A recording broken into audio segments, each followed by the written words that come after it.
Berģi? Tie vārpas. Vārpas. Berģi bija Dainā, jā? Berģi. Ne, nu neplēs nost. Vārpas ir apkārt. Es pirms, kur tu tie bērģi, tad paņem. Tas jau nāga, te pakiņ, tad klajums vien ir neviens pamats, ne krūms, nekas te nav. Turi. Tas jādara.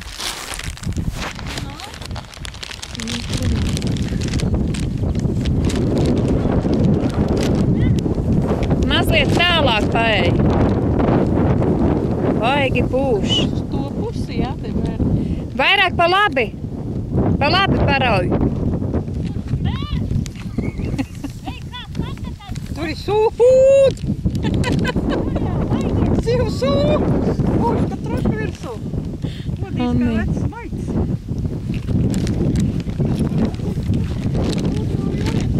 Un dzīvoja bečmaņi, jā? Bečmaņi te dzīvoja Berģos.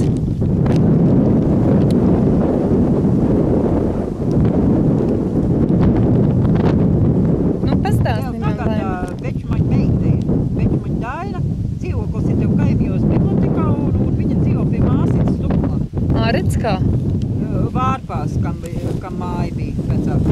Jā. Nu, un tagad tu man stāsti par Berģiem, ja?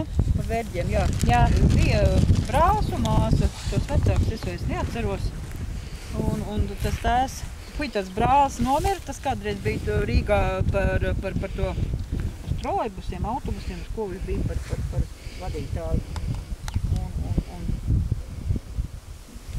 iznāca no Rīgas ārā laukos, te kolhozā strādāja, viens pats dzīvojās, ģimene pameta laikam. Nu, un Dainai ģimene nebija.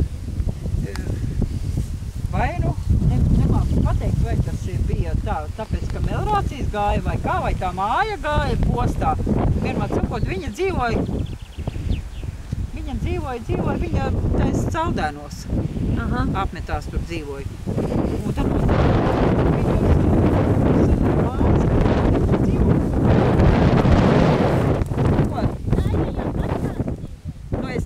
matrās bija, un pēc tam viņa taču paņēma blakus bibliotekai dzīvokli.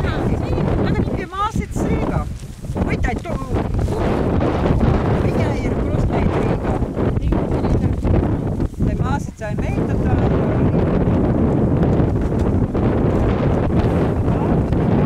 Vārpas bija blakus, jā, Vārpas bija šeit. Vārpas, jā. Viņiem māja bija.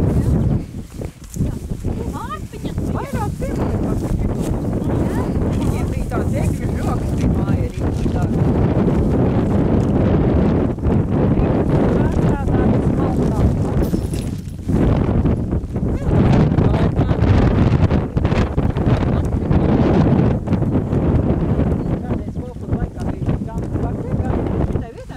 Ceļa bija biešu vagu garums.